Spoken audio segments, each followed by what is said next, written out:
Hello, this is Reflections on July 4th in the USA, Freedom Day. We call it Independence Day. The last one till the end of the Mayan calendar, actually, on October 28th, 2011. So it's a powerful time, of course. It always is. We're coming out of the 3 eclipses and the summer solstice.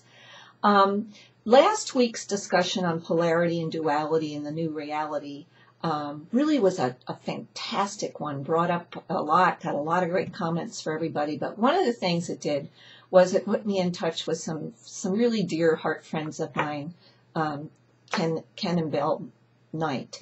And they went on a dolphin trip with me back, I don't know, maybe 3 years ago. And although I haven't seen them since, we're always real connected. You know how some people are that way. And Ken wrote just back a lovely sharing. He's into permaculture now, and how he's learned in his work, and I've printed that below for YouTubers and on the email for my list, Ken's beautiful sharing, because he brings up that actually it's in the diversity that creation happens, that all of us think we need to always be in balance, and we're trying to integrate, and it's not about harmony and balance. You can't. That's a wonderful state to be in. We reach it in meditation. We reach it when we're in our heart. We vibrate it.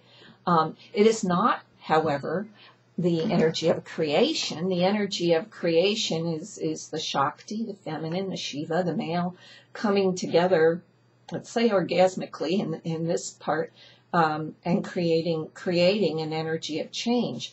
Diversity in a functional relationship Ken brings out is an incredibly wonderful thing. It's where the saying came, opposites attract. And you can either let your opposites in your life defeat you, or as we said last week, you can latch on to them and create. And if you can come into your heart and be in that mindset, you're going to have just an incredible experience. One thing from my life I'll point out is we have here at El Shaddai's beautiful retreat acreage we live on, a 300-foot long garden going up the driveway. It's about 6 feet wide, 300 feet long. It's got herbs and perennials. It's not really vegetables. And when I first moved in here, I had such a hate relationship with that. It was incredibly difficult every year to keep it going, keep it maintained. And finally, I had a great young man come who works in the horticulture and a naturalist, and he said, we need to create this to be, what do they call it, landscaping, where you don't have to do anything. It creates its own interaction. And between him and another dear friend of mine that works in this field, I just began sticking in bushes and things that appealed to me.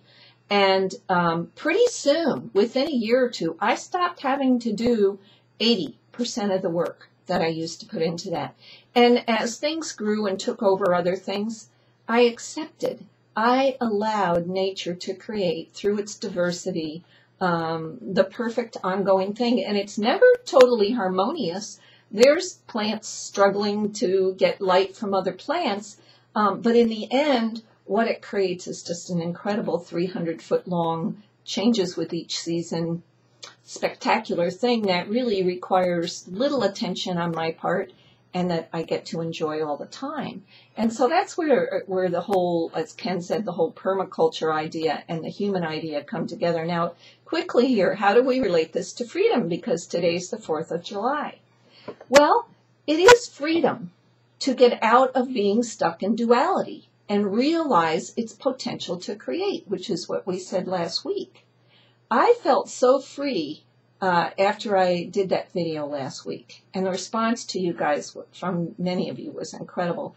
And now Ken's beautiful sharing. So this is where I want to leave you this week for freedom.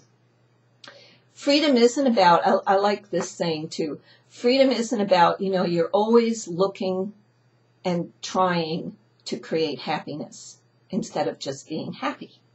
And when you can just be happy with the duality in your life and honor it for the beauty, for the charge, for the energy it brings, it's the push and pull. That's what creates energy in an engine, in the sun versus our gravity, in the moon, in the ocean's gravity. It's the push and pull that creates the magic. So we have to go to a place in our hearts where the push and pull is magic instead of a chore or something we need to control. And that's real freedom on this 4th of July. So I want to leave you with that message. I'm going to read Ken's sharing really quickly in closing. And then you have a great 4th of July celebration. Drop me a line if you can.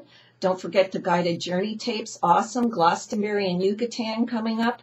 New Zealand and Egypt. So check it all out. And I'll see you again next week. Have a great week. Here's Ken's sharing. I really appreciated your message this morning. Both Belle and I did. The concept lines up rather nicely with one of the principles I've learned in permaculture training. I'd like to share a couple of my thoughts about this. It has to do with diversity in a functional relationship, that it's not about creating harmony and balance. It's about the gradient, the hot and the cold, the positive and the negative that creates the movements, that creates the differences that push and pull. And this is how we capture energy. The edges of diversity create movement. I love it. It's about the edge. This is an insert for me. Let's love being on the edge instead of being intimidated by it. That's where things happen. We can embrace and create the conditions diversity shares with us. A curving river has more edge than a straight one, thereby creating more opportunities along its bank for growth. I've always wondered how we're ever going to come together in harmony and still get things done. Well, the process is happening in these edges of disharmony and imbalance. We just can't push the river. Thank you, Ken Knight. Hi, Belle. Everybody have a great week. Bye now.